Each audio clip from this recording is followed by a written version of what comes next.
Good morning, everybody, all of my fellow travelers on Spaceship Earth. It is I, and I am Guy, coming to you live from Applewood Station in Denver, Colorado, where it is 9 degrees Celsius and sunny. 9 degrees. It's not bad. We're obviously kind of edging our way towards spring. Slowly edging our way towards spring. And there's a shopping cart in our park across the way. That's interesting. Never a dull moment out here. Never a dull moment. All right. So tonight I have my first comic book creation class at the Arvada Center, which is just up the street. And so I am writing up the syllabus today. I'm going to think about the silly bus. And you are going to help me. Well, you're going to do your own work, and I'm going to do my work, and hopefully that means that we're working. I have another camera on here I don't know where the other camera is for. Oh, that's the outside camera. You could watch outside. I'm like, where's this camera coming from?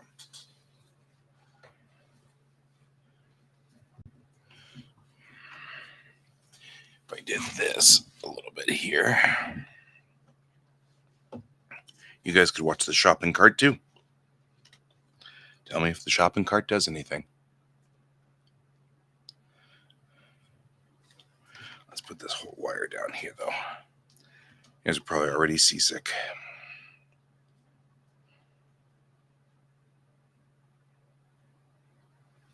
I might tape that down real quick, just so it doesn't go anywhere.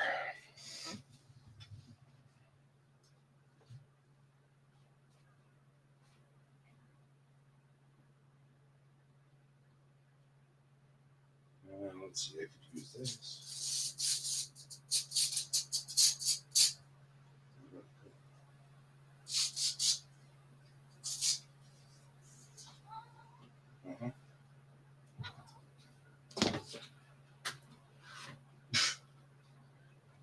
Is this I'm going to be here because you told me to? Oh my gosh.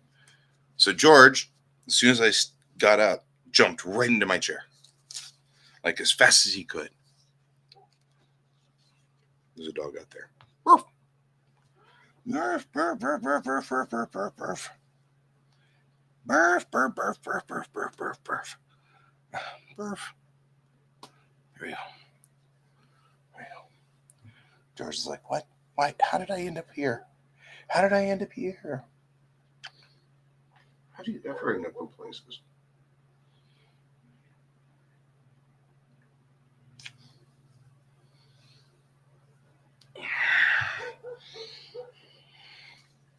Now George has discovered that there are dogs out there. Okay. See if I can't figure out a way to secure this with this. And I don't think there is. Just fine.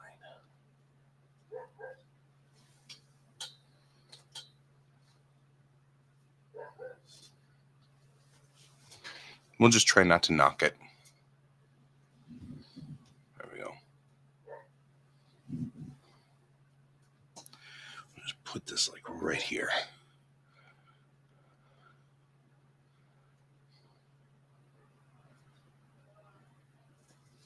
There. It's a beautiful sunny day outside in Denver, Colorado. So we'll just put that there in the upper corner. That'll work. Okay. Introductions.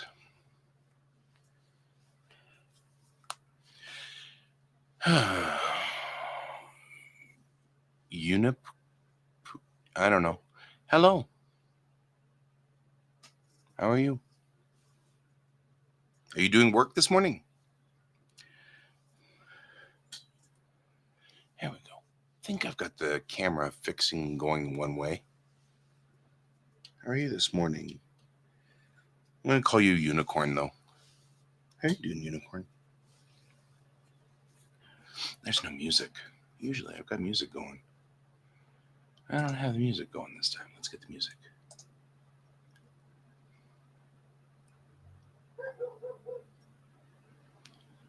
Epic. Kind of like the epic music.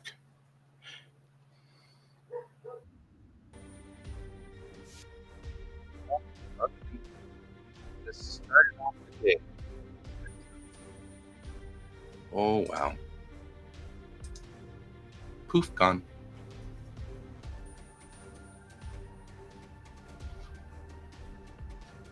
George is just insane this morning.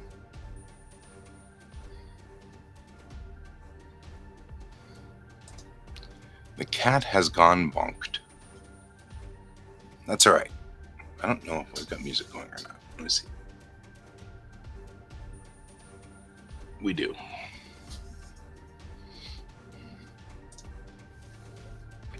All right. Tonight I'm teaching a class on comic book design and comic book creation. So I might want to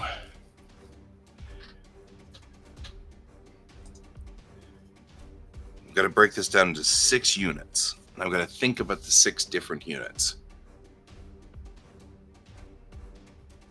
And I would assume that like class 6 would be publishing.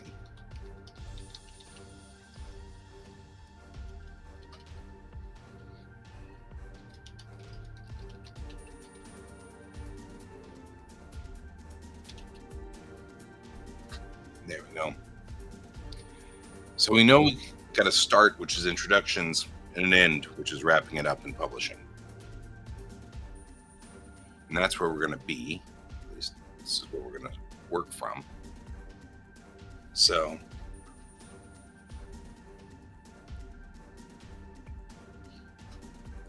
this is the way things begin. So I'm looking at this and kind of going, well, okay. We got 4 more classes in the middle. All right.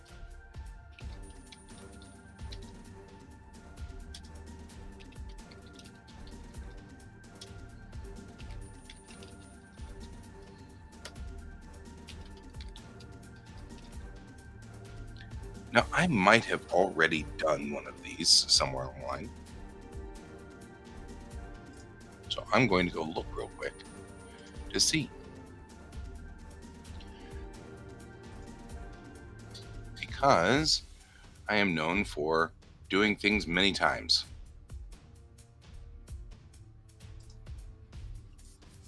It's one of those things I am known for. I will have done the thing and then forgotten I did the thing, so I'm going to go back and do the thing again.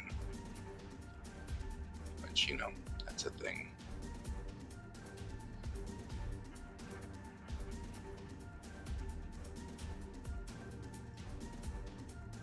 So I'm just looking through all of my documents previously and see what we have here.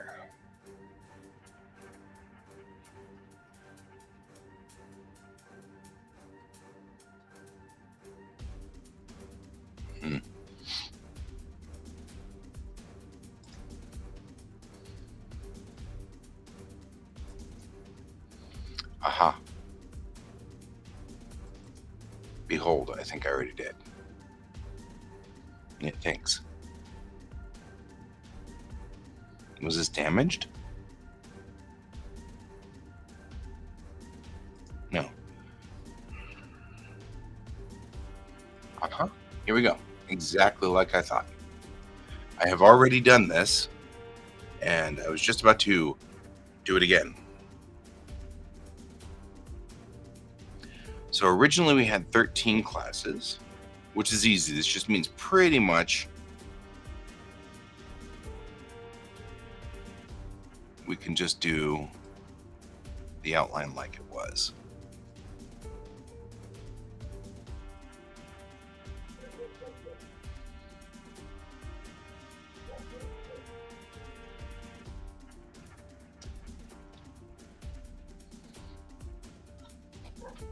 Hi, the insane cat is back.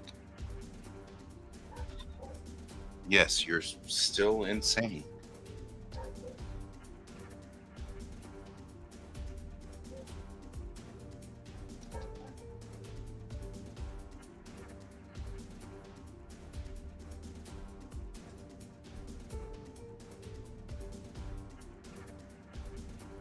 So,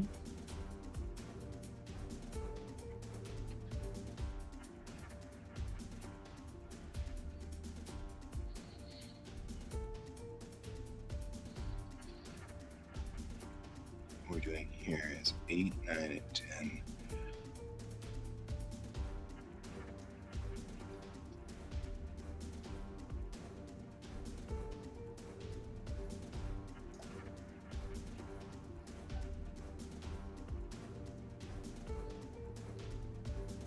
And I may move these guys around once I've done this. 10. This is 4. This is 5.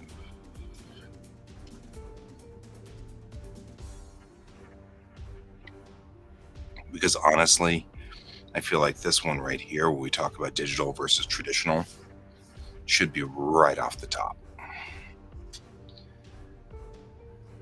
All right, 5. And then we'll talk about finishing the page. And then this is 6.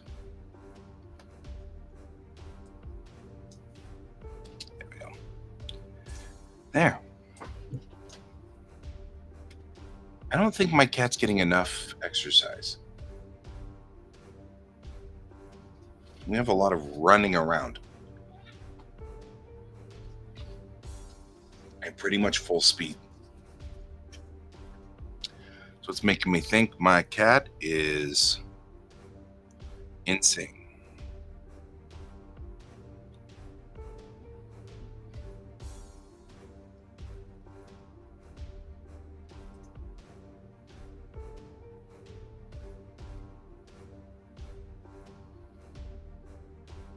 All right.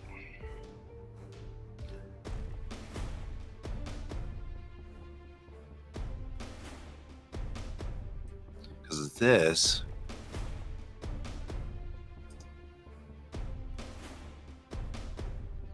says editing right here, but you know what? That really isn't a thing, because that's editing.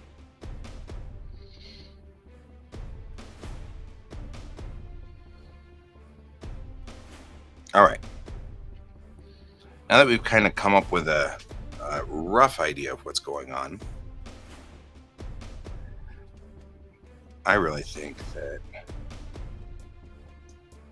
this right here, this one probably needs to be front.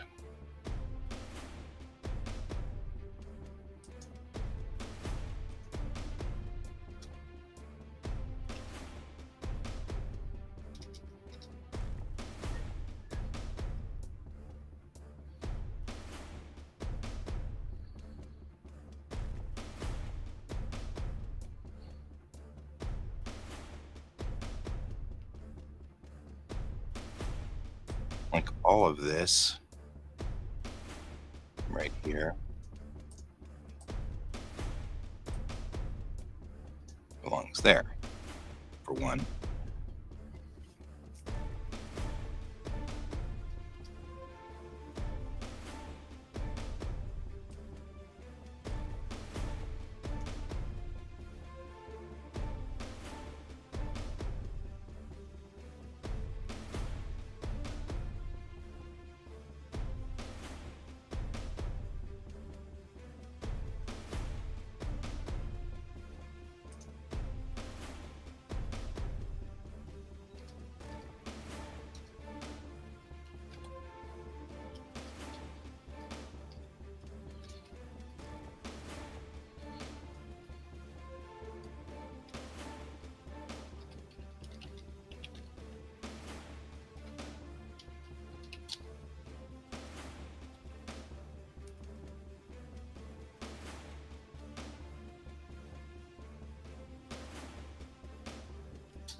No, actually, and hello, some user. Good afternoon to you. Evening. Good evening to you. Is it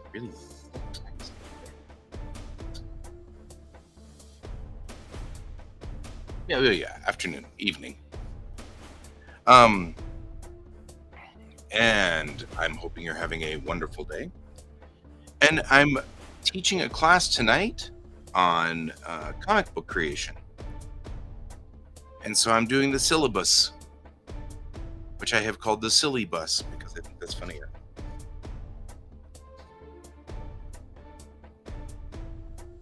And I'm trying to break up comic creation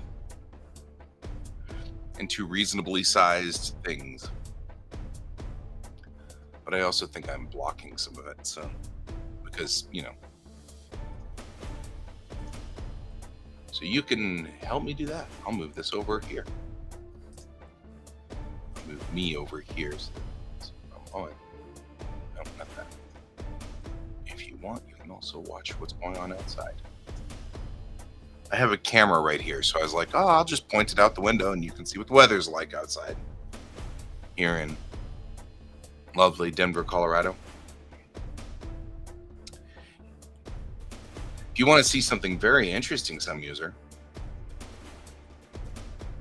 if you look, our sky is really dark blue because we are actually markedly closer to space. So we get a very dark blue sky, which is just kind of cool.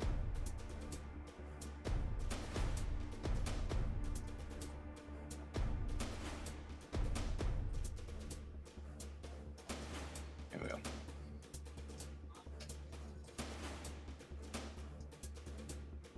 I'm just trying to get all this. I'm just trying to get this aligned there. So, all right. Your output is web-based or print-based. Is there any other way that you would deal with comic books?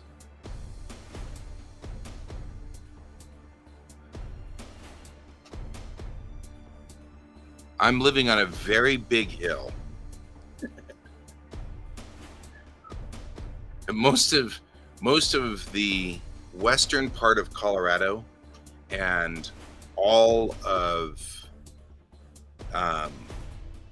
Utah and Arizona and up in the northern states, Wyoming and all of those, they're on a raised part of the ground or raised part of the continent because a long time ago, there were two plates. There was the Pacific plate and then there was the Rocky Mountain plate, and they collided. And when they collided, they created the Sierra Nevada mountains. And then all of a sudden, one of the plates snapped and went underneath like this. And that's called subduction. And when it did, this is the San Andreas Fault at California, the infamous fault that causes all of those earthquakes. It popped back up like this real quickly before it broke again and went back under. And when it did, it raised up a whole bunch of the United States all the way back to the end of what we call the Rocky Mountains now. So all of Colorado, pretty much the entire state of Colorado going up to the mountains, all of that is raised up. So we are 1.6 kilometers above sea level up here. So we're and once you get to some of the other places like Colorado Springs and some of the other cities that are on the Front Range, so they're not in the mountains, they're still out on the plains, but the plains have been raised, and so all of the plains even out after the mountains. So you have mountains, then it becomes very flat. But all of this has been raised up. So Denver, even though we're in the plains, you can't see the mountains, but this is pointed west. right? And ours is a very rich blue. I find that fascinating. Every time I go to sea level, it feels like there's a fog all the time because I'm so used to this color of blue. And so I'm like, even on a sunny, bright day, I feel like there must be a fog or something because the sky is not as rich of a blue as it is here. And all of it is because we live at 1.6 kilometers of altitude.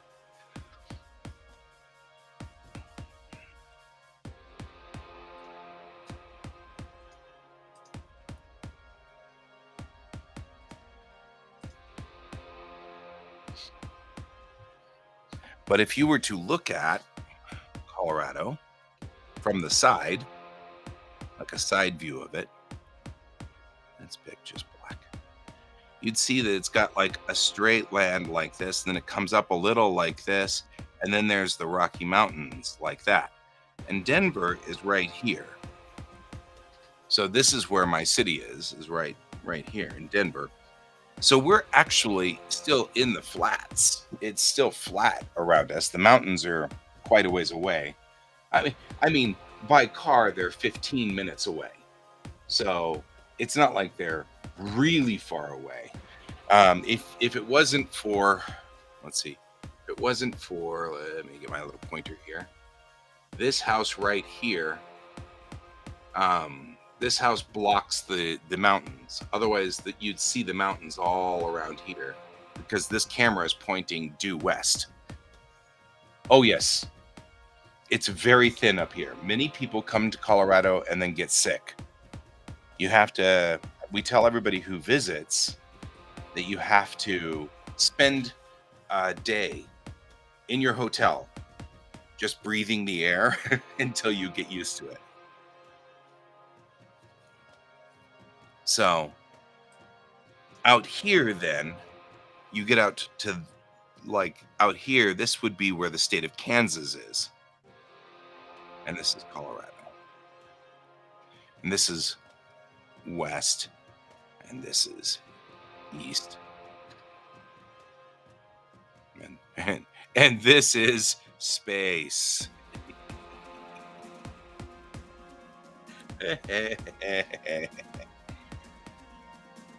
So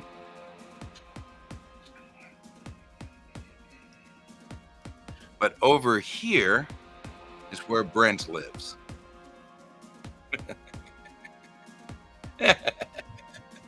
Too bad Brent's not here. Brent will somewhere show up, and when he does, I have marked him on the map.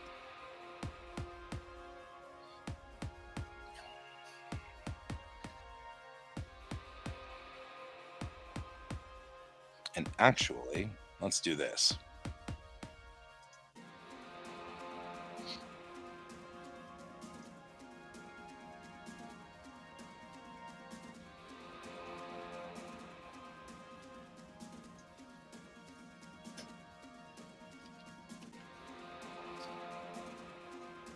Probably be easier if it was flat like this.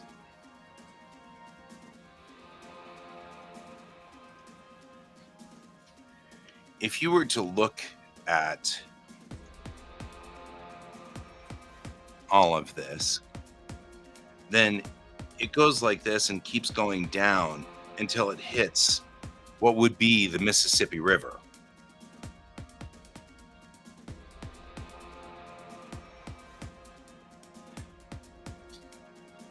So it keeps going down and down and down until it hits the Mississippi. I mean, like altitude wise. So it keeps coming down and coming down from the mountains. But what I was saying before, the plate that made California went under like this in what we call subduction. And then it broke and popped up like that. So there's another plate of plate tectonics underneath here, which stops out there, and that's why we get this bump and rise. But all of these mountains are effectively crumpled ground. That's what mountains really are. So when you have two plates and they crash into each other. It's like a car. Like whenever a car hits another car and the hood of the car gets all crunkled up, that's what's happening here. The same thing. The the plate. So if we were to look at the United States, right? Here's the United States, and we'll go here with Texas and Louisiana, and then up here is Washington. This is California, right through here. And you guys know that there's a plate that runs through like that, and that's San Andreas Fault. And that's where the infamous, all the earthquakes you hear about in San Francisco and Los Angeles happen. Well, there's a plate out here, and this plate goes all the way around, and even over here, it's Japan. So this is where Japan is. And right here is the corner of this plate, and that's Mount Fuji. So Fujisan is right here at the corner of these three plates. That's why Japan has so many earthquakes, and Mount Fuji used to be a big volcano. So this whole plate creates what we call the Ring of Fire, because everything on this plate it has massive earthquakes. And a long time ago, this plate ran into this plate. And when it did, it created the Sierra Nevada mountains and the Rocky Mountains like that. And so all of this, all these Sierra Nevada mountains and the Rocky Mountains are all sort of like the crumple zones of two cars colliding into each other. And then this ends right there, and this is New Mexico here, and Arizona there, and Colorado is right here. And so it ends there, and that's Denver. And we sit right on the edge of the Rocky Mountains. Technically, we sit at the confluence of two rivers, the Cherry Creek River and the Platte River, the North Fork of the Platte River. And that's where they built Denver back in 1850. And that's why we're here. And now you've had your history lesson and geology lesson all at once. Hey, George, you're not as insane. Good job. George has been insane all morning. He's been running around and jumping on things and hopping around and being a general nuisance.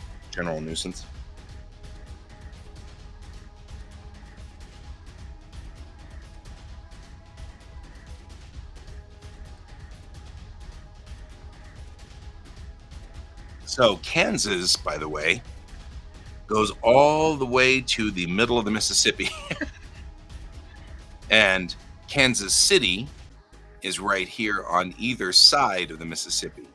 So there's a Kansas City, Kansas, and a Kansas City, Missouri, because this is Missouri. So, yes, you do, because that's the way it should be. And Kansas sits kind of like this, with the Mississippi kind of doing that, right? And then Missouri is right here. And so where Brent is, he's in Topeka, so he's here.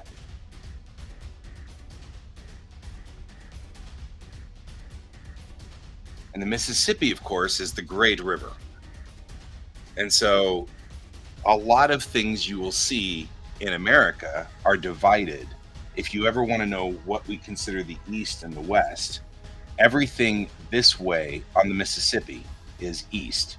Everything this way is West. And it's even true of like weird things like our television stations. All of our television stations have call letters, because back in the early days of television, you had to have a series of letters.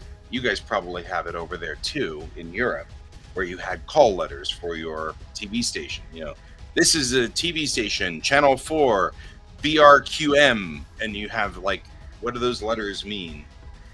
And everything in our television, everything on this side of the Mississippi was K, and everything on this side was W. So, for example, Our channel 9 was KUSA, right? Whereas on the other side, we had there was a famous station over there that used to do all PBS, public broadcasting, like Sesame Street, and it was WGBN, and that was the call letters for it. So everything on this side, the television stations would be called W something something something, and everything on the other side would be K something something something.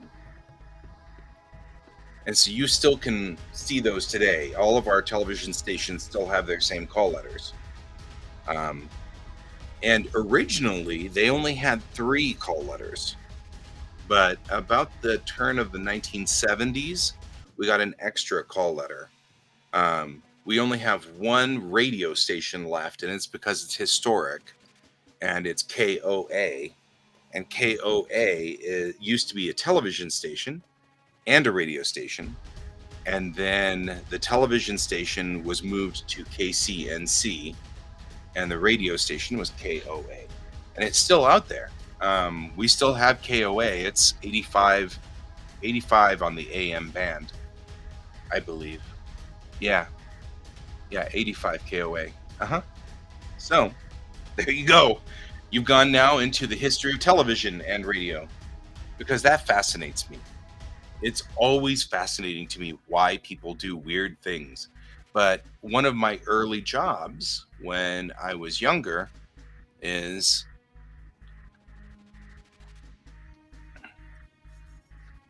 PAL is a format.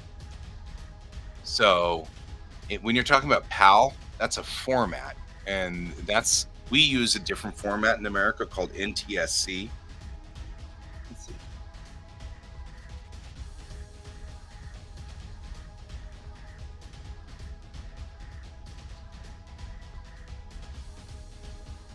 Yeah.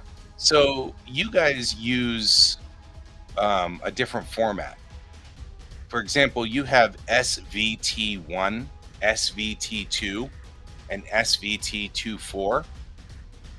And then you have your children's channel, SVT Barn. That's just the way it goes over there, apparently. Sweden has its own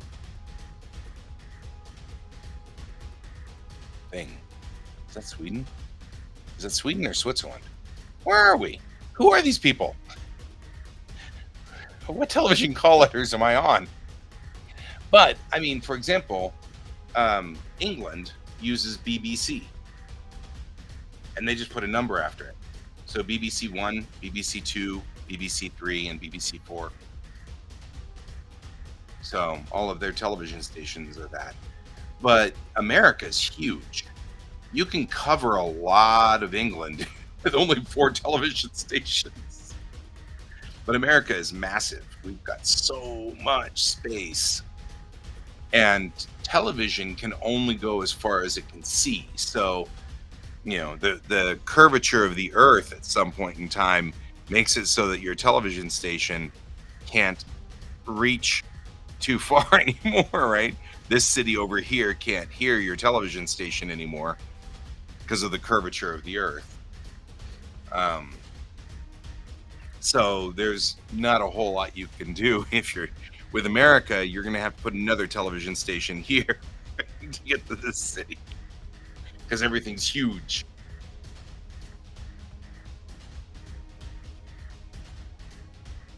I know all kinds of stuff because I'm awesome.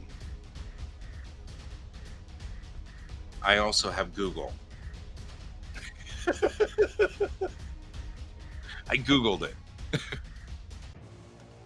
Yeah, those are the state-owned channels, but there's other stations too, right? Those are your You've got like TV4 and TV4 Film and TV3 and TV6, and you've got like your Canal, KANAL, and of course, then you get all of the normal ones that we get. You get MTV, Nickelodeon, but that TV4, those are, gosh, you don't even have, you're right, you don't have very many of those. Doesn't look like you guys have any call letters. Okay, let's look to see if you had old call letters. Like they're no longer, we don't, we used to call this blah, but now it's this. Because SVT1 launched in 56.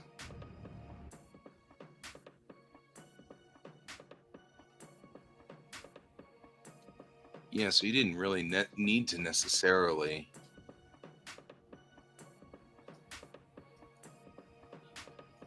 Because its terrestrial channel was on 70. SVEA.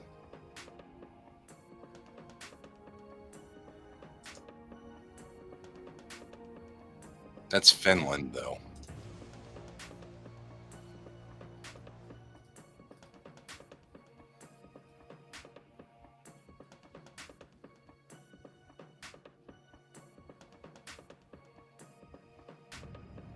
Yeah, so I guess it's just always been called SVT 1234.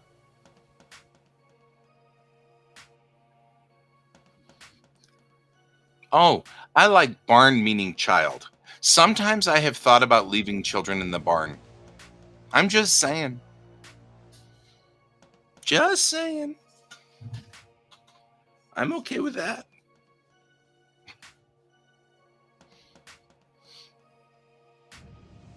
Oh, that makes sense.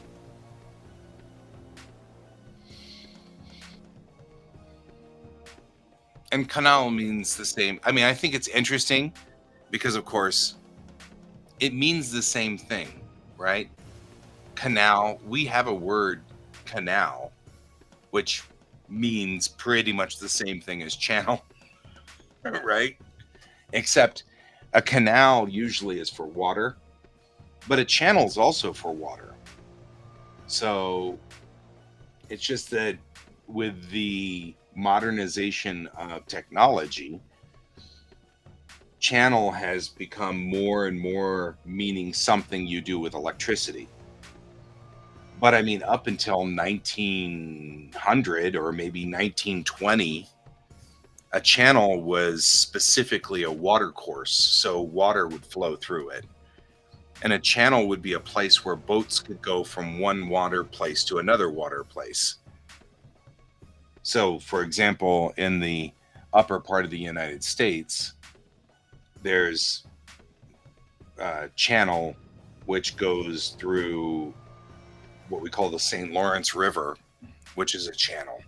So you can go from the Great Lakes all the way out to the ocean through the St. Lawrence River, which is a channel. And so,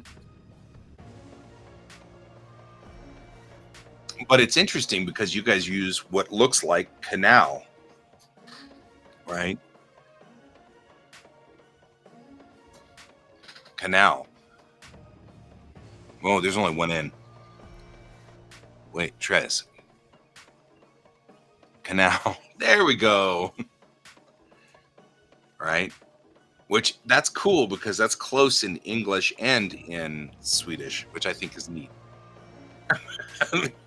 I just like it whenever I find languages are similar in some way because it shows that somewhere down the road, your language and my language were in the same place. You know, there's like a history where Swedish and English were sitting in the same place, which I guess makes sense for both European languages. So,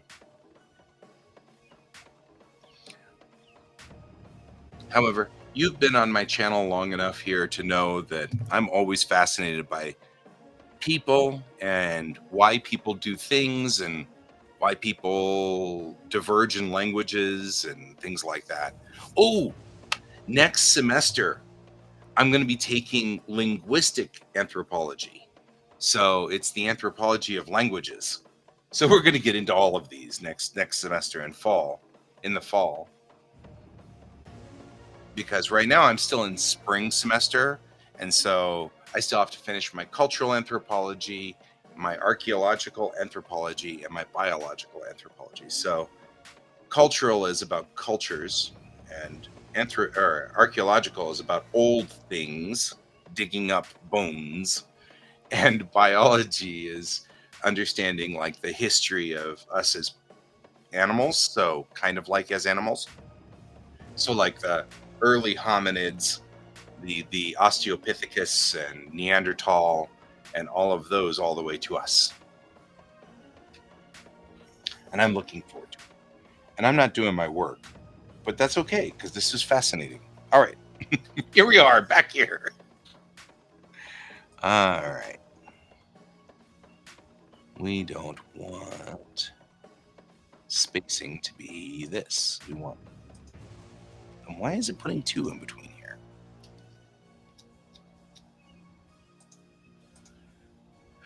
I mean, this very much looks like this is double spaced.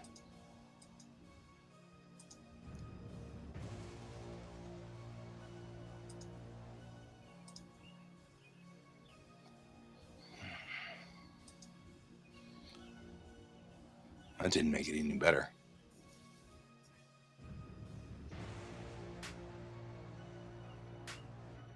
Oh, maybe. I also think that somewhere Swedish language comes from Germanic languages of some sort, because anthropologically, which means that like looking at just the migration of humans, Sweden would be between the Slavic languages and the Germanic languages.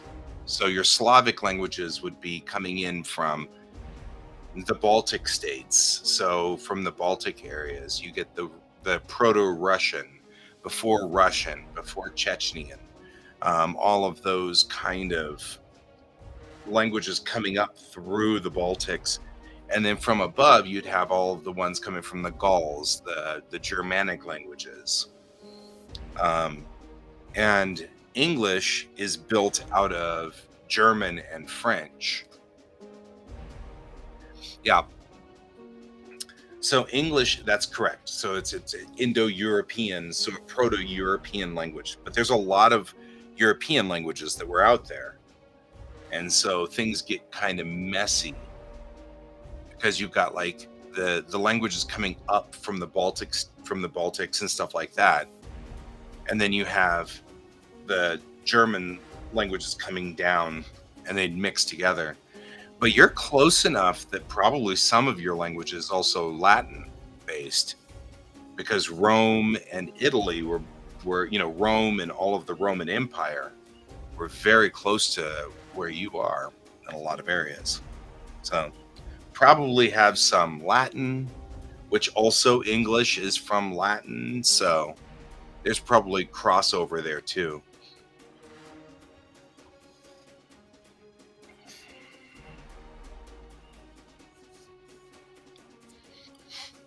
I mean, this is long before Sweden was Sweden and England was England. And this would be a long, long, long time ago when there was the Holy Roman Empire.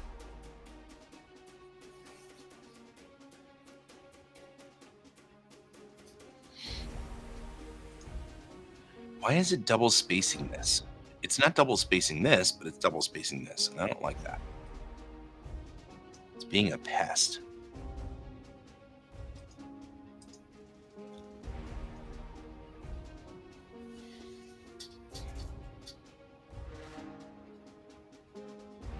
There we go.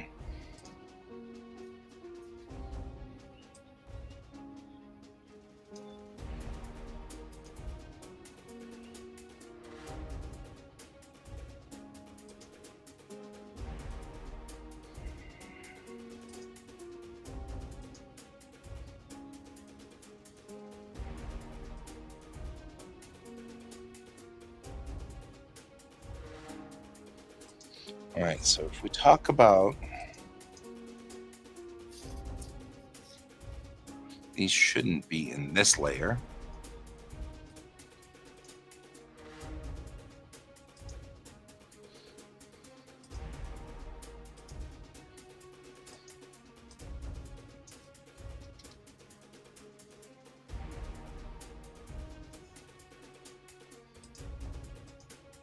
There we go.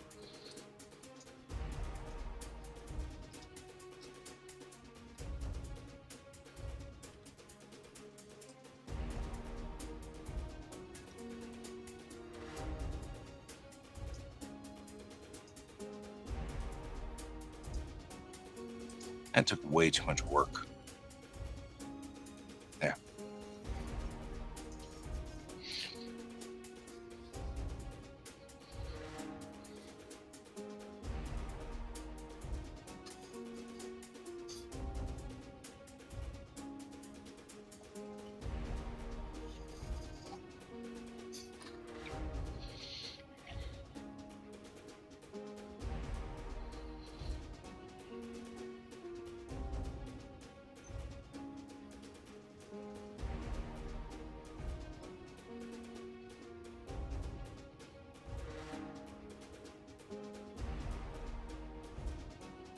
So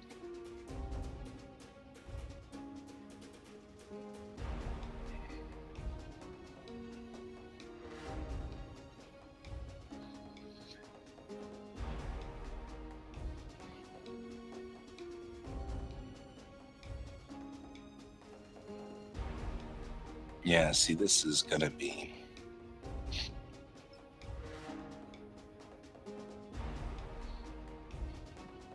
this.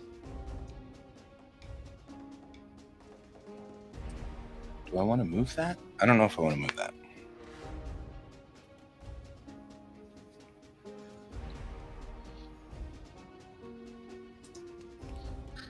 I love Wally Wood.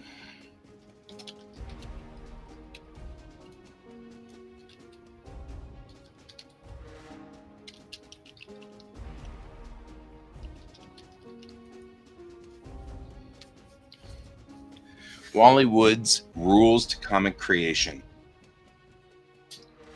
Never draw anything if you can steal it.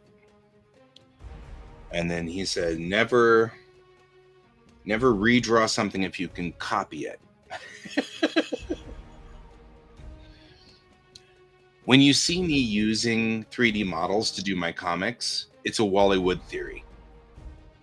And as soon as I started reading Wally Wood's setup on things, Wally Wood was a golden age comic artist. So he created comics in the 30s, 40s, 50s, going into the 60s. And I think he died in the 70s. I think. But his entire thing was, you want the comics out the door as fast as possible. So don't waste time. And there's no reason to spend forever doing a thing when you could just roll it out the door. So one of the things is, you'll notice that I often do my artwork tracing over a 3D model. I can draw it without the 3D model. It just takes 3 times as long. And under the Wally Wood theory, why would I do that? It takes longer for me to get my comics out. So kick the comics out the door. Use the 3D models. That's his whole theory. And I'm absolutely on board with that theory. So it makes total sense to me.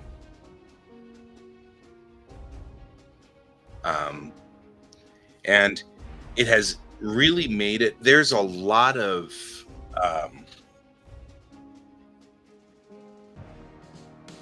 oh yeah, yes. Ooh, it's like in German. Wait. Because of course I'm 12 internally. So like my mentality, my maturity level is like 12. That's where I am. I'm just 12. Just accept it. It just needs to be accepted. There's nothing we can do about it. Right? Just the way it goes, man. Wasn't 18. Was it 18?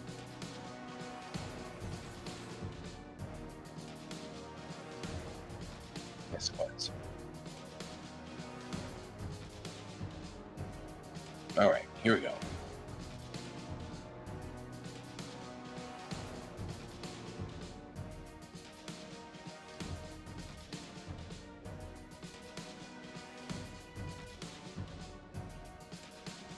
I'm going to look around here.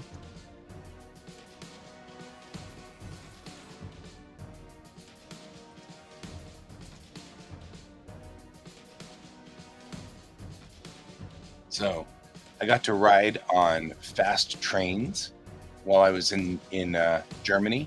That was awesome. I'm just saying because I'm a fan of trains, and that's just the way it goes. So, just saying.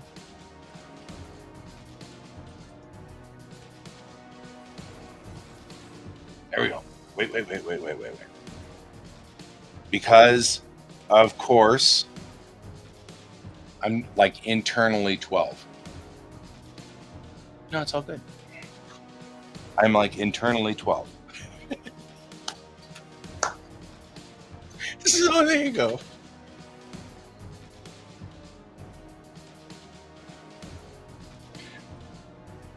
Oh man. That made me chuckle way too much. This is the same thing. The end.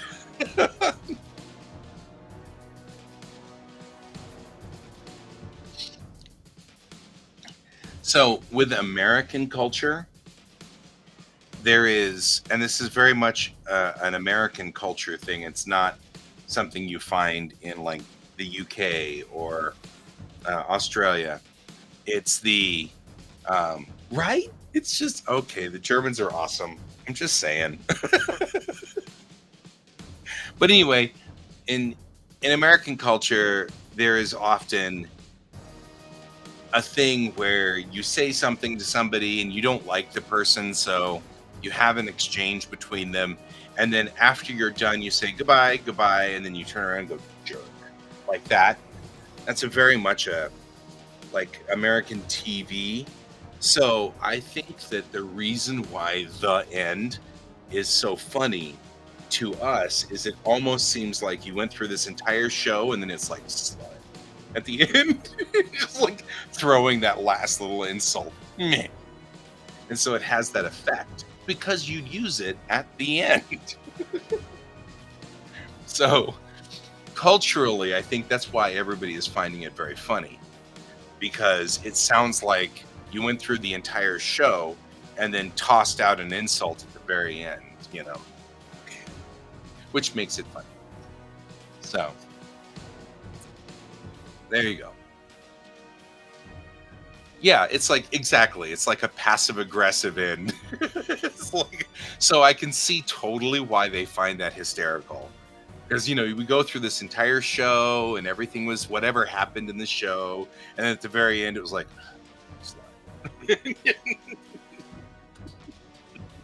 uh, so culturally I can see that's probably why you're getting more ground out of Americans than you are, say, English or Australians, or you know what I mean, like other English speaking, because it just sounds like this last little insult tossed out at the very end, which probably is just making it way too funny. But that's very much an American culture thing, and not really. You don't see that in the other English speaking cultures this much. That's our little passive aggressive me,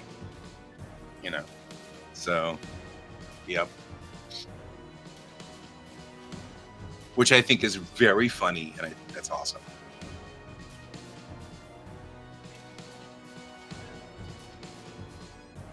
All right.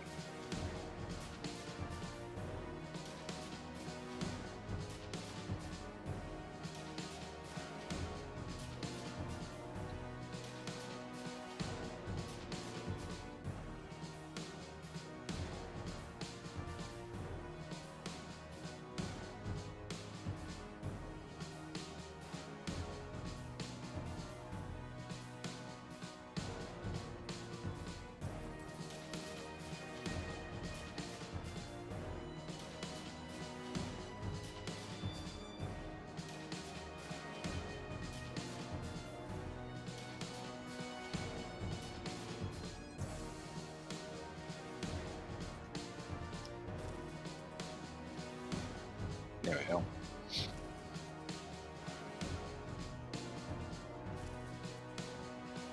Right? I guess we could use it passive aggressively, but it has a different tone. Because there is There is a passive aggressive version of it, but it's a different tone. So, like, if we went, good for you, that actually is at face value exactly what it is. Like, like if you were to say, uh, I just got an A in class, I would go, oh, good for you. And that's genuine. But if I went, oh, good for you, that's sarcastic. So, that's totally passive aggressive. It's the thing.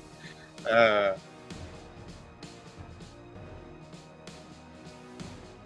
so if we flatten it out like that, actually, if we flatten anything out, we're being sarcastic. I mean, even just what I just said was said sarcastically, but I think that's more of a sardonic, which is a little bit of a different feel. So it's not sarcastic. It just means, you know, English is English. We're kind of, it's a messy language, kind of like an apology in a way. So there's like, we'd be like, almost if we flatten anything out, it's sarcastic, Sort of that sound there is kind of like, well, I'm sorry, English is a mess, you know, has the undertone. It's always passive aggressive. There is an American movie that just came out, like I think 2 years ago. And I'm trying to remember. Hang on, I almost had it. Oh crap, I'm losing it. I'll look it up. Hang on.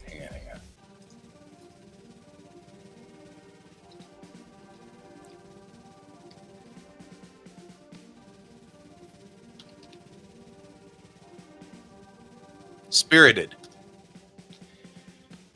came out 2 years ago with Will Ferrell and Ryan Reynolds, and it's a Christmas Carol, but it's a remake of the Christmas Carol. But it's with Ryan Reynolds and Will Ferrell, and apparently they in the old days of England and thus it was good afternoon. That was supposed to be the bad word, which they made in the movie. In the movie, they made good afternoon a bad word, which of course it isn't. In English, it's fine. But there's another one that's interesting. Oh, I don't care. I don't know. Good afternoon. Good afternoon. Good afternoon to you, sir. There you go. I'm online. I'm just talking to some user is one of the people who's on my stream often. Is in Sweden. They are in Sweden. I don't know if it's a he or a she. They are in Sweden. Right. And so we're discussing the funny parts of English versus the funny parts of Swedish. Oh. Yeah, so Like, you gotta be able to say something in Swedish with the right tone. right? No. Some user, it's only an insult in that movie. It's not an insult in real life. That's what makes it funny, was because they just picked something that is normally okay, and in the movie it's a bad word, which makes them go through this whole song, and they are singing songs about good afternoon, and they're all mad at each other because they said good afternoon, and that's the comedy. Because really, good afternoon's fine. Oh, gotcha. I see. You're messing with me, and I'm sitting here thinking, yeah, there we go. That's totally cool. Although it is interesting, good day can be, it can be in English, and I mean in UK English, because Americans don't usually use good day, but the British will use good day as sort of an insult. Not an insult, a dismiss. Like they'll say good day, like that, which means go away, and that's interesting because it's British English. It's not American English. We don't use good day at all in our language, in English, American English. We just don't use good. It just sounds weird. So we'd be like, good day? And we'd be all like confused. Yes, good day to you, sir. And that's like, good day to you, sir. And then they'll stomp off. That's like, that's the British way of saying go away or I'm done. But Americans don't use good day at all. I mean, if you came up to us and said good day, we'd be like, good day. You know, like, we'd be like which is interesting because that means that the language is still evolving. It's still changing. And even though British and American English are still really, really close, they're already starting to come apart, you know. Because good day means nothing to us. We're like, oh. I mean, we understand it. We know that it's supposed to be a greeting. And if you're familiar with British television, then you know that it's a dismissal. But we don't use it as a dismissal, which is why good afternoon was funny. Was, of course, because it's sort of making fun of good day in the British language and picking something that's completely innocent and making it not innocent. That makes sense. Also true here. There's also like the C word, so to speak, the for the word for a woman's reproductive organs. That's really common in Australian English. Like the Aussies say it all the time as sort of a, you know, this is my buddy, you know, kind of thing, which is funny, but we don't use it at all. And it's actually so vulgar that they won't even allow it on TV. So it's like it's a super vulgar word. So vulgar, you notice that I'm not saying it because I actually don't want to say words like that on my stream. But it is kind of funny. But that's a very vulgar word. But it's the Australians don't care. They throw it around on TV all the time. They throw it around on TV. They talk. I mean, I've heard news reporters use it. So I mean, like, and here that would be the most vulgar thing. But it's like the word bloody. Bloody here means nothing. I mean, other than you're covered in blood, you know, or whatever. But in British English, it's referring to the menstrual cycle of a woman's menstrual cycle. So it's vulgar, which is funny because it doesn't mean anything in American English. So, which is actually particularly humorous because Star Trek, the first bad words in Star Trek were Chief O'Brien. Because technically he kept saying bloody all over the place. And Scotty kept saying bloody too. So technically the first bad words in Star Trek were in the original series. But since that was on American TV, we didn't care.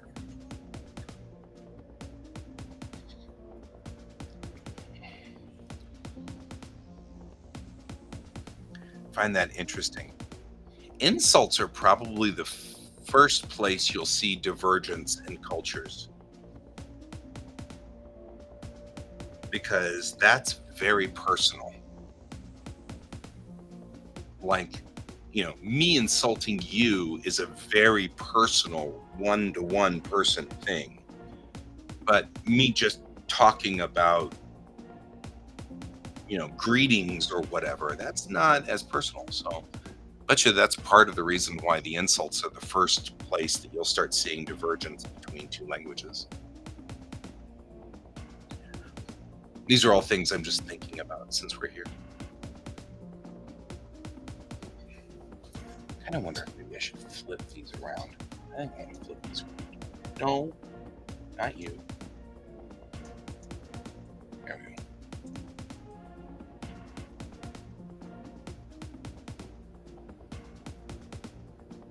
Did I move this over enough now that it's now used? No. Huh. Oh. We have an AI thing now, which they added to my Windows that I don't really care for. But they added it to my Windows anyway, so choice. Microsoft added it. All right.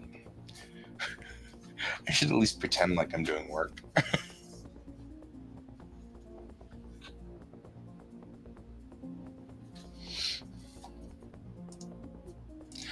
Anyway, this is why, by the way, I'm going to be a cultural and linguistic anthropologist.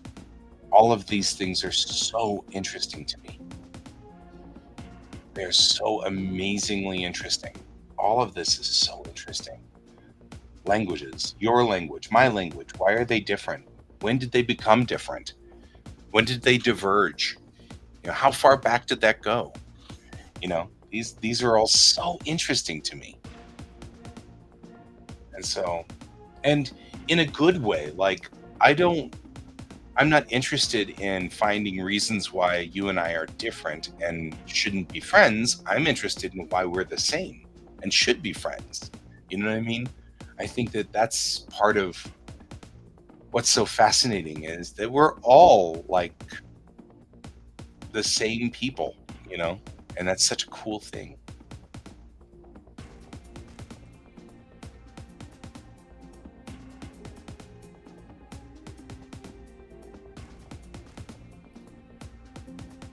I'm just fascinated by that.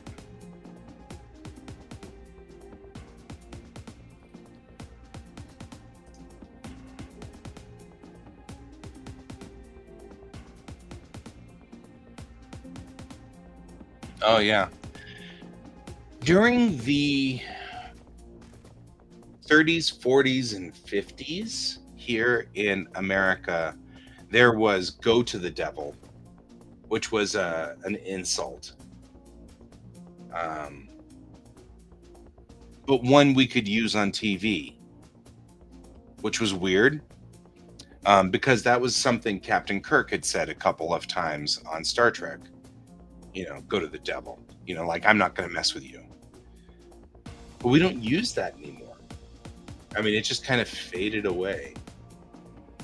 It's not really in our culture anymore. And you're right. Now, whatever devil, or devil whatever doesn't mean anything. In fact, seems like now it's almost cute. Oh man, my cat's being a little devil. It's almost cute now. Oh, your son was a little devil yesterday. Just meaning he was mischievous and like being, whatever. Yeah, go to hell still works. Yeah, that one still works, but go to the devil doesn't. That's kind of weird, because that phased out. What I want to think about, though, is the word cool. Because the word cool has meant, positive, interesting. It's meant that, but it's meant that since the 40s. People in the 40s would say that's cool, and it meant the same thing as people today saying that's cool. Like, that word hasn't changed.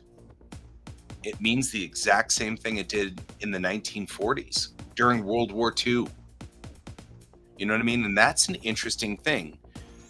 So if you talk about just slang in general, like, I come from Generation X, which is the 80s kids, raised in the 1980s.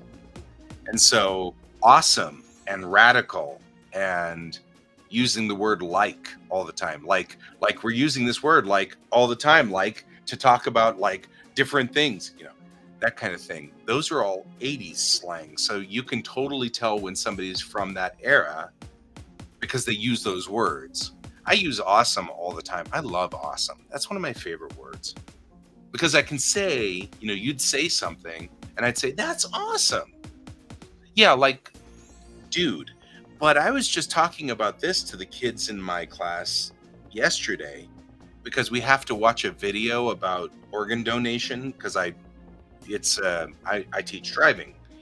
And right. But dude has changed. Like, you can use dude in 80s slang as almost interjection. Like if you were to write the C word here in my text over here, I might go, dude, like interjection, like don't do that, you know.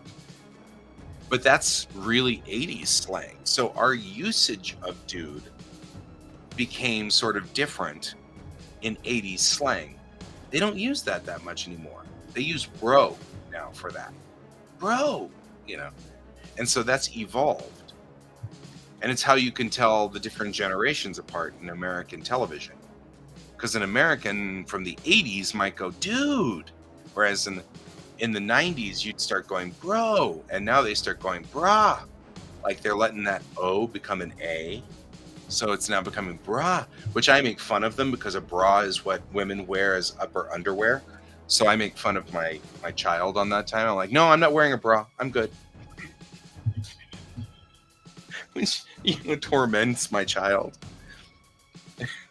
Because I'm a dad, and dads do that. All dads are the same.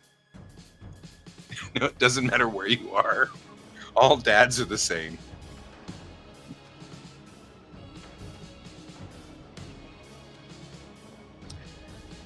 But there's a movie we watch, which was made in like 2002 or 2003, about donating organs, and there was an initiative called Donor Dudes, and it was originally created by Gen Xers, so people of my generation. We've gone far enough now that they picked up like millennials who were kids at the time to say, be a donor dude. And I'm like, no, don't say it like that. Because anytime anybody from a different generation uses slang from a previous generation, it just sounds weird. It's the same thing when I use the slang for my kids' generation. He's like, no, don't do that. Don't say that. It's the same everywhere.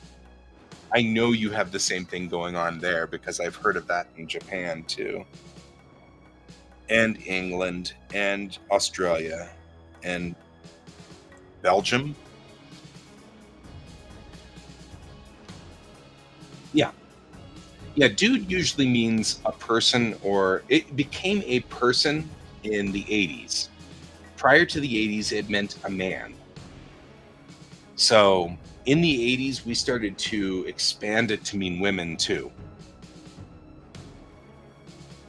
So it became a little bit wider in the 80s, but only amongst the 80s kids. The 80s adults wouldn't do that. Dude still meant a man. That dude over there, he's going to do whatever. He wants another beer. But now it's like, that dude over there, she wants to go over to this thing or whatever. And now you've got it expanding out to cover anybody.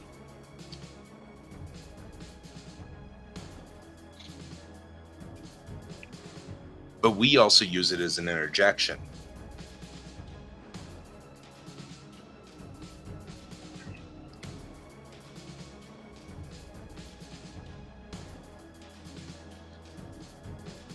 And in the 50s, it was much closer to cowboy.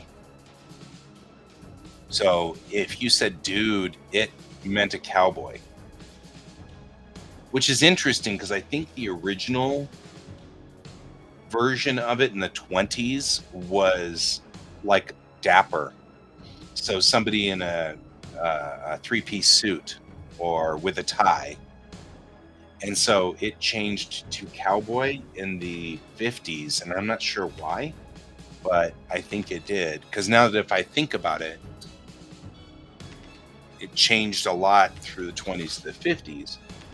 And then it stayed pretty much the same through the 50s and the 60s and the 70s. Then the 80s kids took it and ran with it.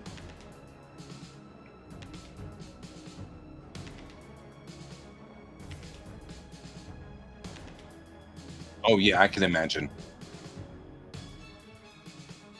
It's difficult. I mean, learning another language is hard. I scanned in my notes from the first time that I was in Japanese class, And here, I'll show you, because this is actually kind of a little sad and funny at the same time.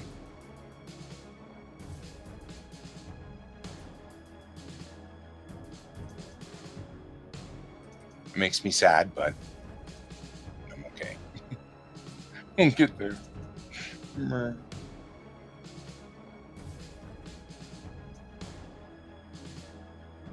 I have to go the other direction now.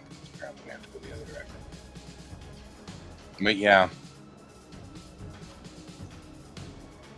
here's notes from my original first time I was in Japanese class. Look at the date. I have literally now spent over 30 years trying to learn Japanese. I was like, this is really disappointing to me. You add to this that my sister speaks like 7 languages. And so, we went to Germany and she's speaking German. We go over to Paris and she's speaking French. She speaks like Russian, and she speaks Arabic, and she speaks like all these different languages. And I'm like, really? And I am still struggling with Japanese.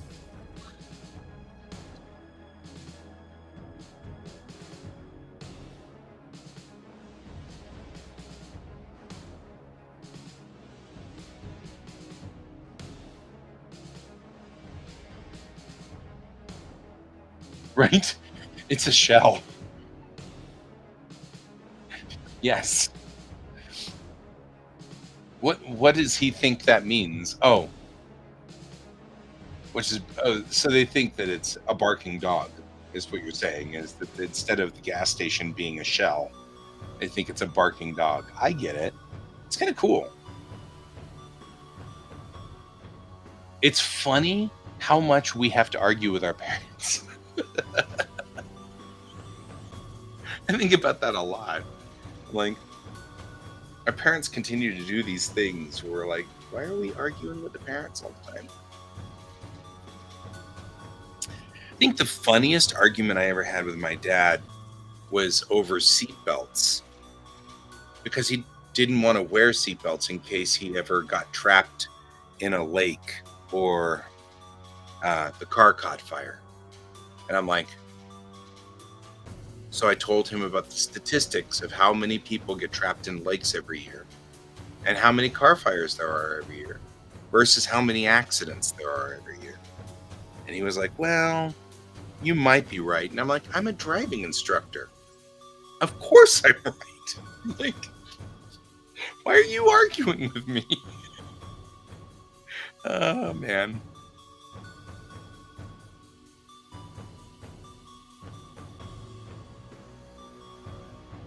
Ataraita irimasu.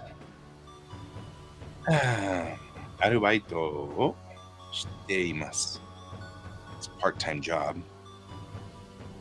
レストランで仕事をしています。Go to work. レストランに勤めています。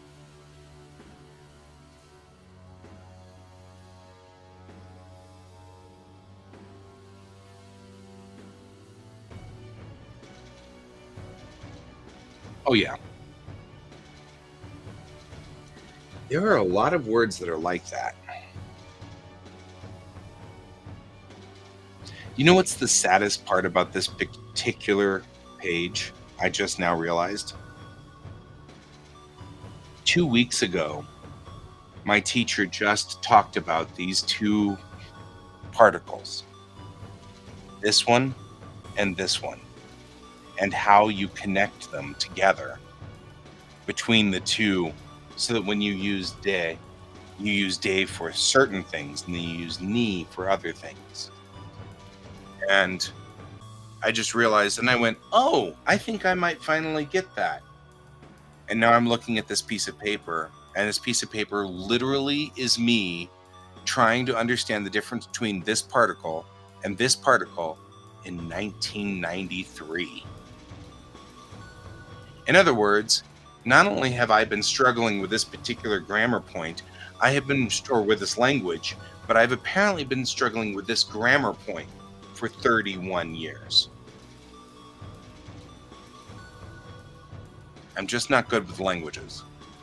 However, I'm not giving up on Japanese. I've worked 31 years. I'm going to learn this language. It just may be the only language I learn, but I'm going to learn it. Because I'm not going to let this one go. I'm not letting this one go. It's taken me too much time. Okay.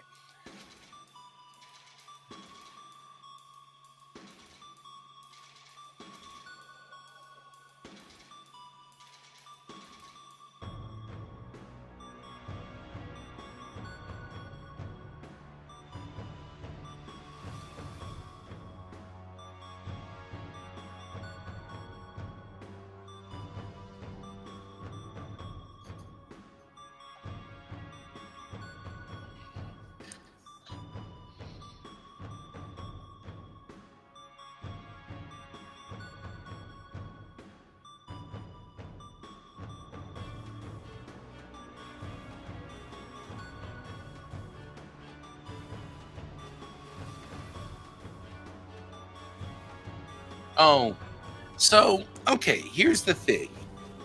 Do you know the Dunning-Kruger curve? Have you heard of that? That's the... I'll show you. The Dunning-Kruger curve looks like this.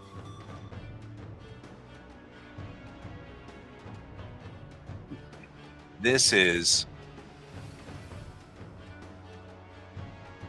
how much you know of an object, right?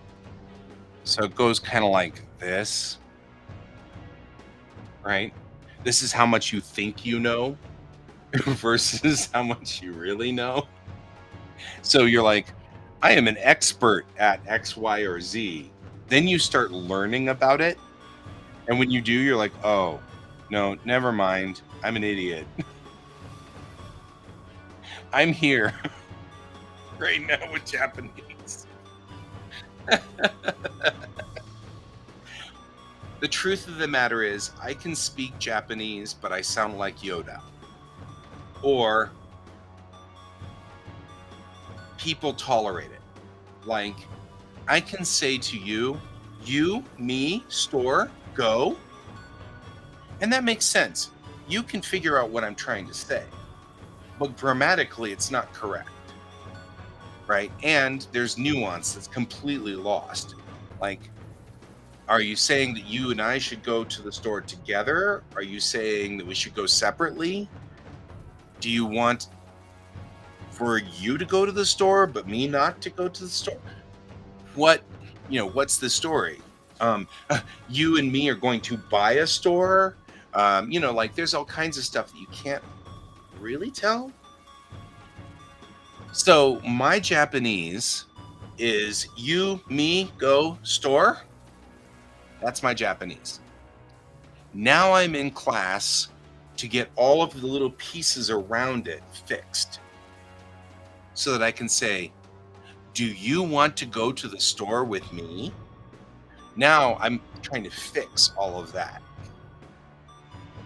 And so that's particles. De, ni, e, nani nani ga, nani nani wa, and stuff like that. So the answer is, yeah, I can speak Japanese, but it's like caveman speech, exactly.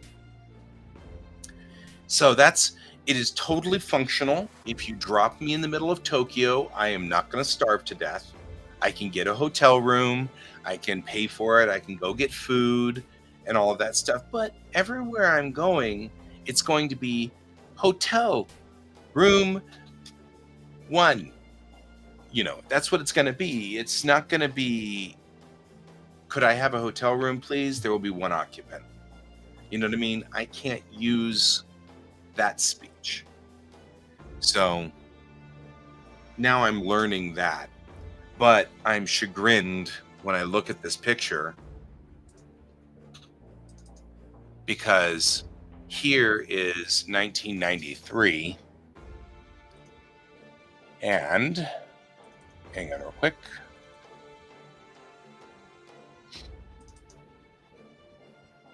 Do. And oh, that's not even from this class. That's nice. And here is, hang on real quick. Where is it? Because I just did this like not that long ago. Oh, that's blurry. I should retake that page. I remember what day we were talking about it too.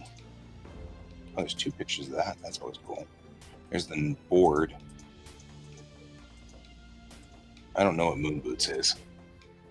Oh, it's because it's on this side. My notes are very, very complicated, but they make sense to me. And like, I can remember that we did something about this. Yeah, right here.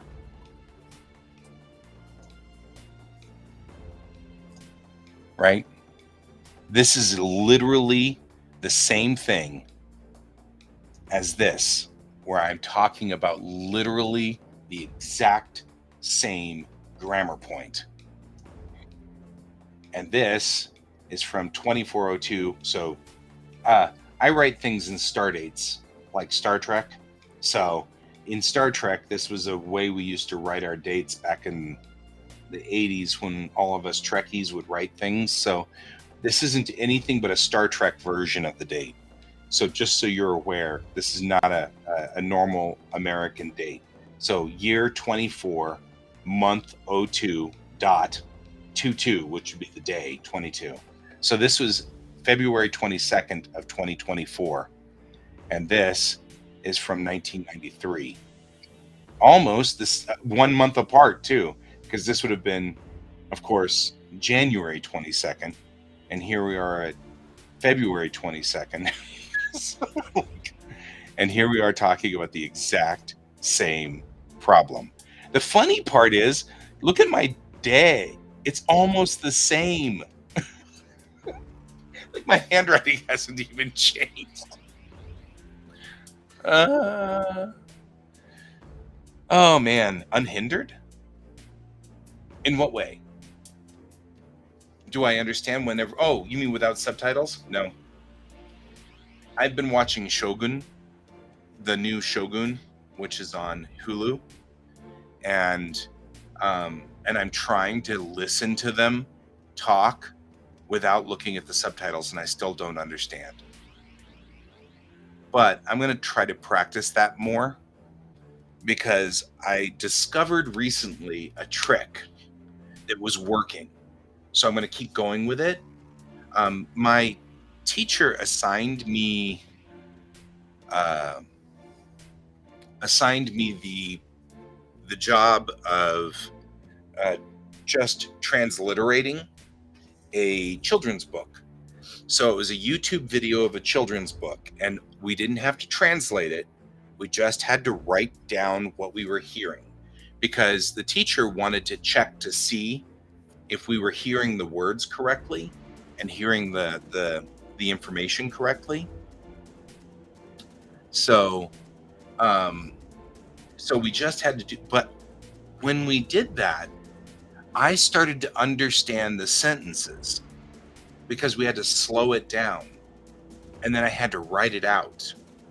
And once I started writing out the sentences, I was like, oh, I understand this now. And so I think I'm going to do that a little bit more. Find something and then just transliterate it. Just write it exactly as I hear it. Don't translate it. Don't try to make it into English. Just write it out like I hear. And I think that might help. That might be the trick.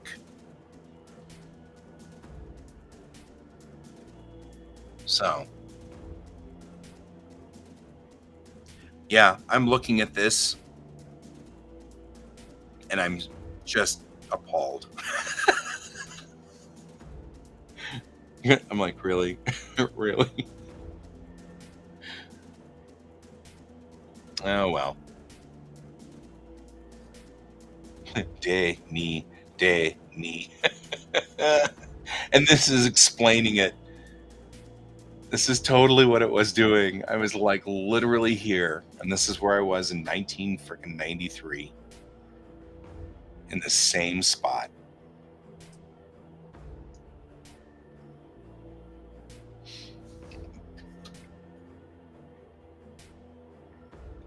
Takateimasu. I need to remember to use that.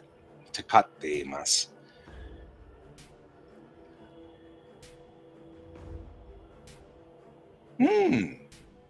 Chibi Maruku-chan.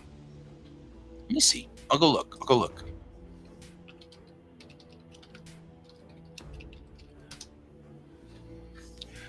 Oh, yeah. I see what you mean.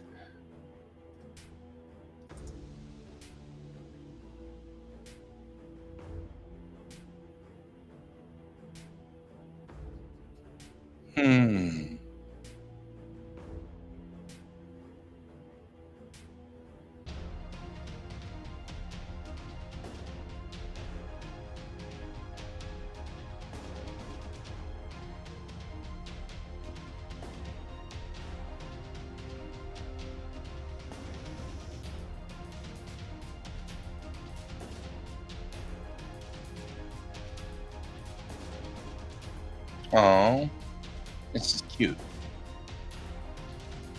Wonder where it's on now. And you've got some time on that one. There's 142 episodes. It's kind of cool. There's a live action version of it. Because the anime ran. Oh, I stand corrected. There's 1,421 episodes. You've got a long ways to go on this. Oh, Crunchyroll has it. I have Crunchyroll. So I will add this to my Crunchyroll account.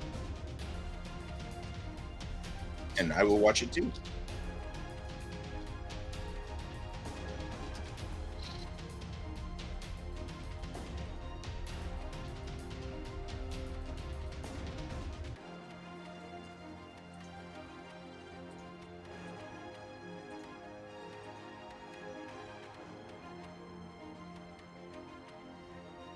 I'm already premium. Okay, yeah, I knew that.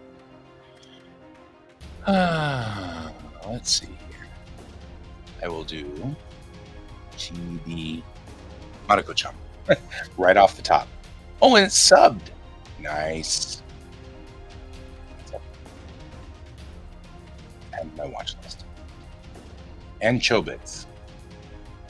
I don't think I've ever really watched all of Chobits all the way through. So there's another one that I watch, which is Cheese Sweet to Homu. So I'll watch Cheese Sweet to Homu, and that one's a good one too. It's about a cat. Yeah. But same thing, the language is simple. And so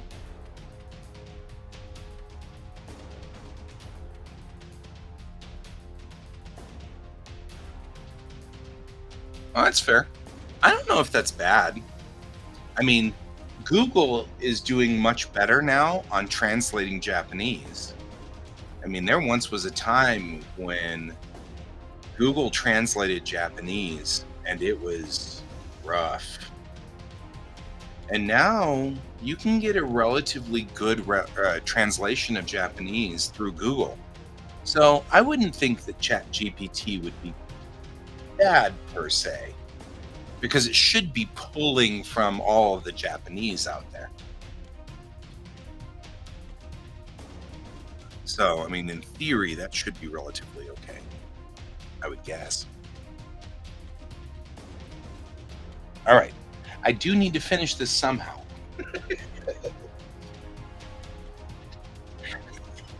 I'm not sure how I'm going to finish this. Actually, I'm doing fine.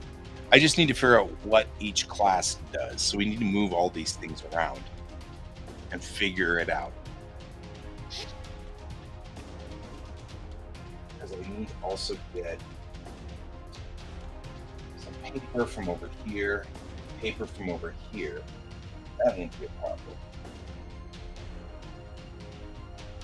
Bring in some books. And I want to bring in, I don't know, let's see.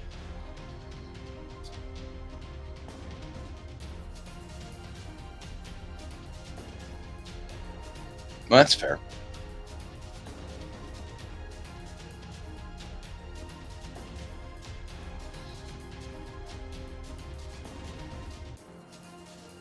What's your prompt? I mean, how do you tell it to do that?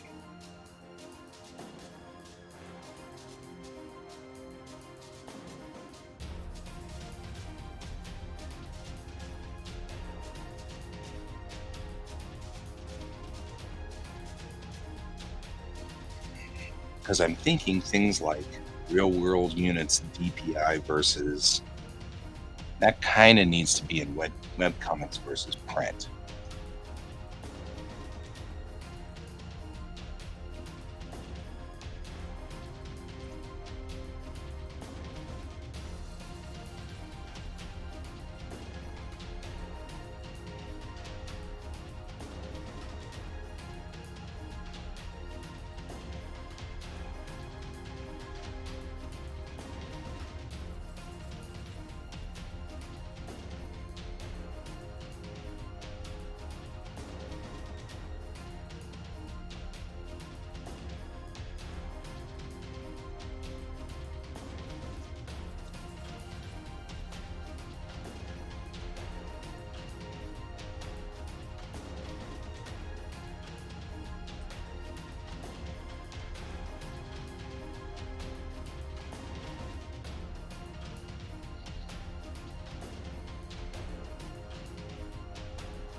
There we go.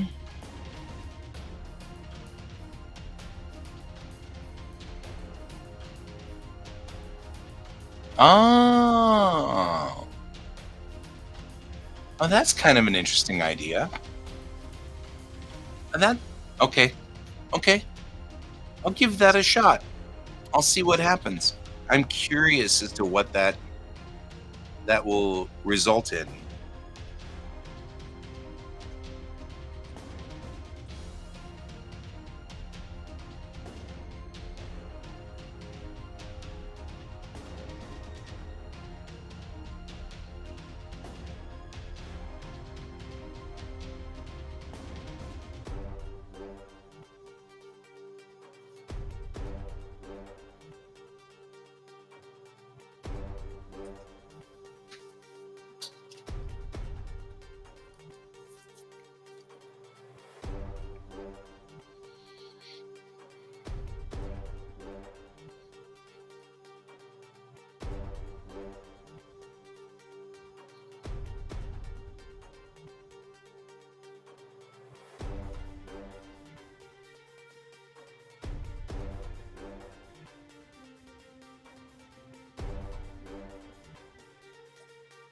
Usually do covers, and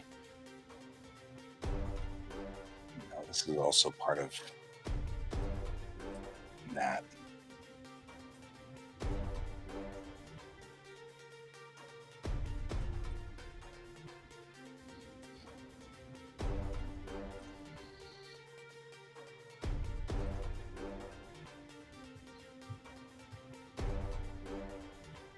Let's see what else needs to go in there. Because this is in roughing it out and then framing.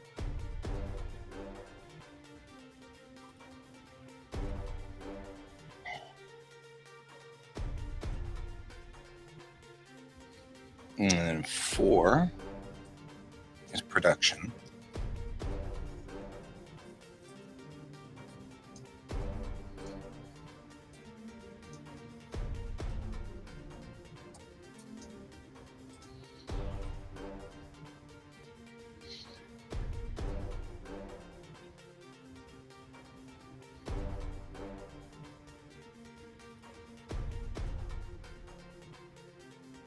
And this actually should be 4.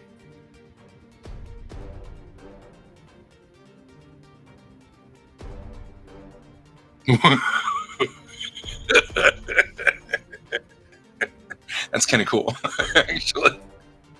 I mean, I find that funny in a, well, that's an interesting, ironic way to do things.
Okay, I'm getting over my music here. I'm sorry. It's driving me crazy.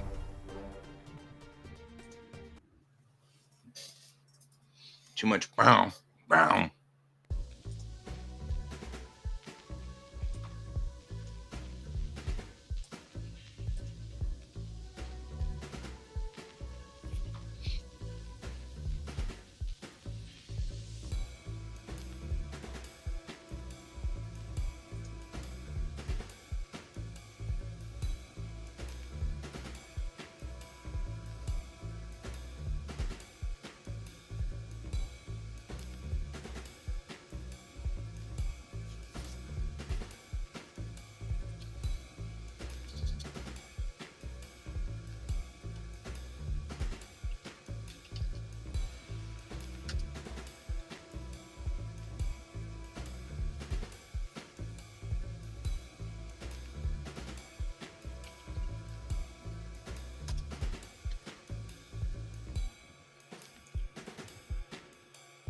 What else do we do here?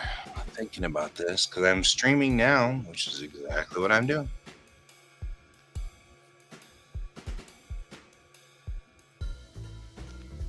Probably.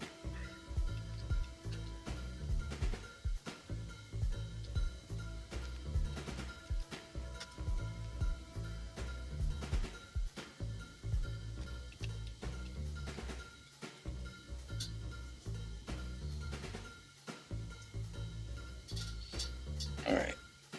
We want this to be that. And these guys, oh, no.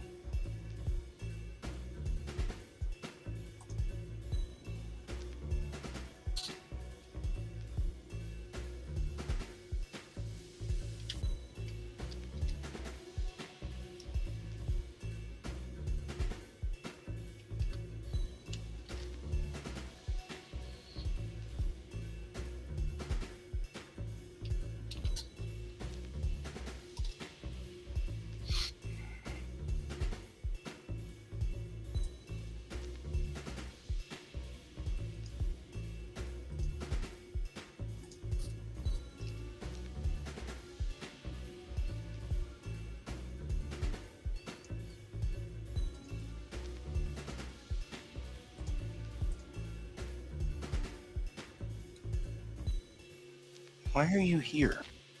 What is your problem? Weird. There we go. Work.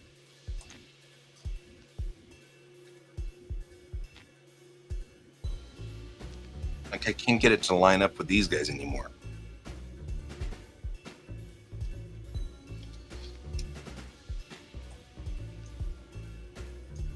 So it doesn't need to be that. Doesn't really matter. We need it to be that.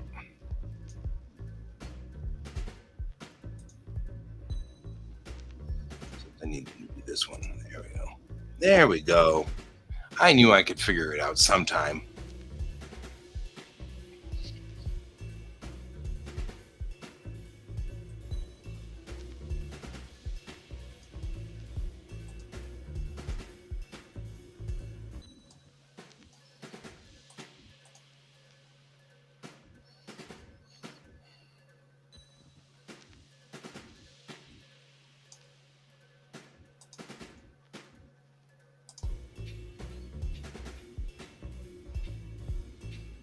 There we go.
All right.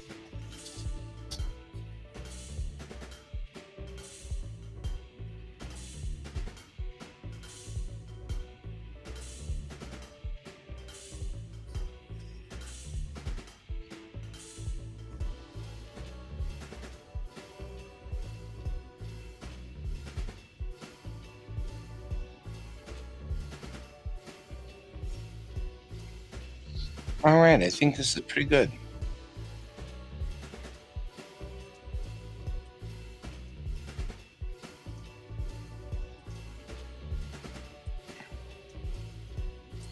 I feel like the music is just stuck on repeating. No matter what I do,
No.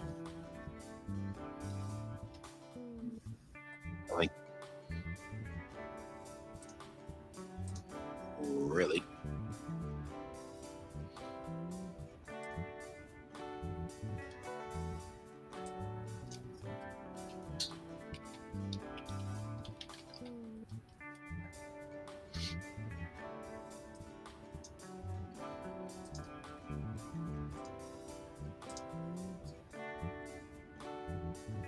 There.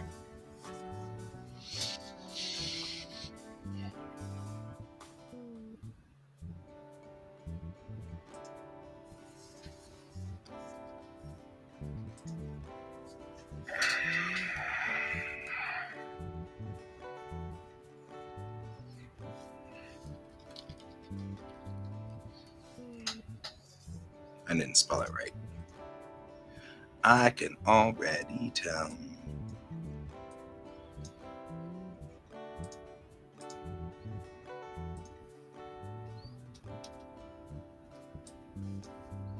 Sometimes they're just those words and you can't spell them right no matter what you do. Necessary.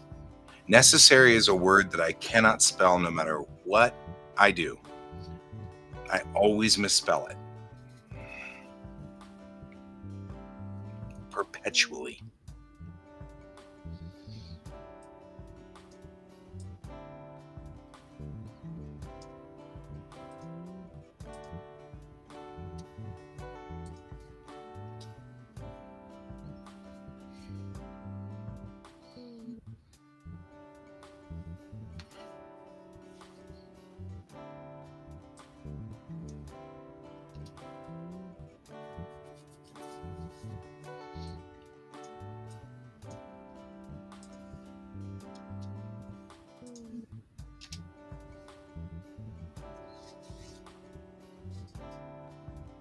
Right? Right? The funny part is, after a while, you're like, there's no excuse. This is the 4 billionth time you've written this word. There's literally no excuse for you to keep spelling it necatesseridazerity or whatever you're spelling it like today. You start to feel stupid. You're like, man.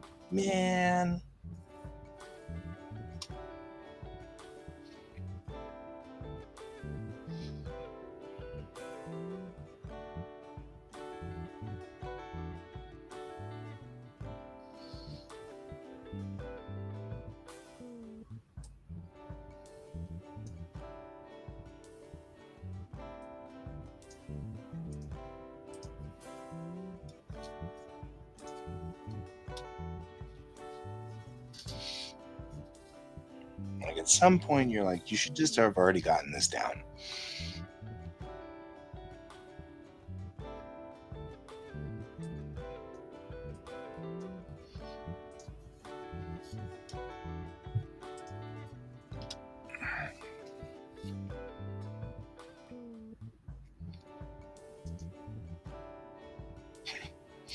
There's no punctuation in anything else. Don't freak out.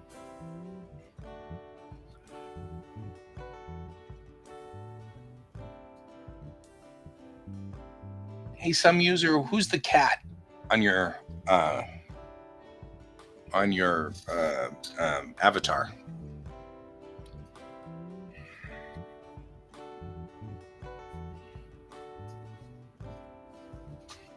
If it's not like a sad thing, like if it makes you sad, it's okay.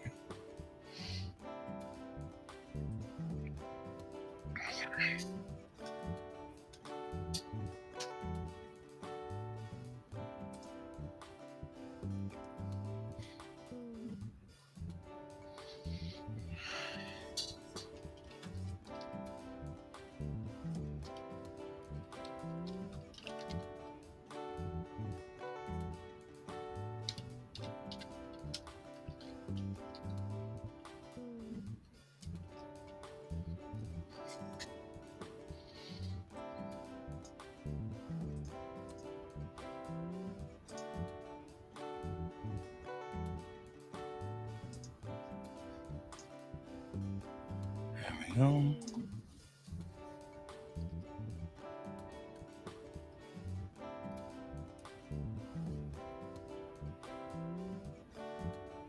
That's fair. George does that from time to time. So I understand this. This all makes sense to me.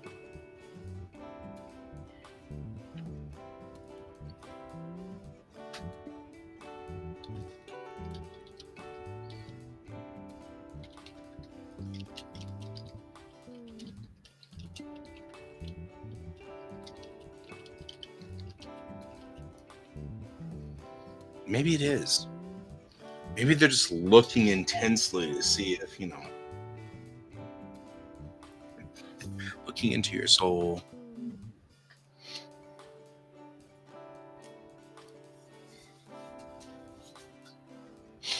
All right. All right, it's 11:11. I probably should drop out of this and get going and go do other things today.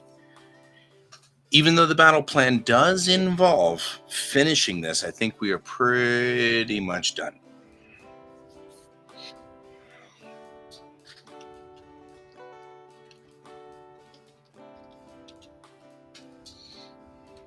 And a thumbnail.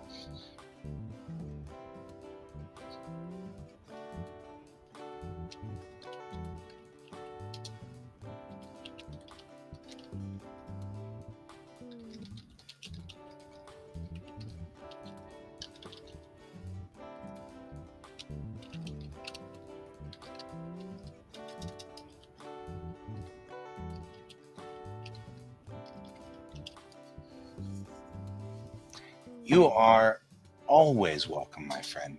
Always, always, always welcome. It was good chatting with you. It was good having. I just love talking languages. And I love that you and I will get into these language discussions. And they're just so fascinating. It's so interesting. And I learn all this great stuff about Swedish, which is a language I probably never would have thought to learn, but now I'm kind of interested. I'm like, well, maybe, except that I'm bad at languages apparently. But if I decide to go past Japanese, I'll go into probably Swedish because it sounds fun and it's a lovely sounding language. So I like the way it sounds. It's got a great sound. It's not like German, which is trying to kill you, or French, which sounds like you're saying I love you.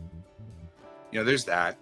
So I say that with love to both the German and the French people because I actually enjoyed going to both those countries and had a lot of fun out there while I was out there.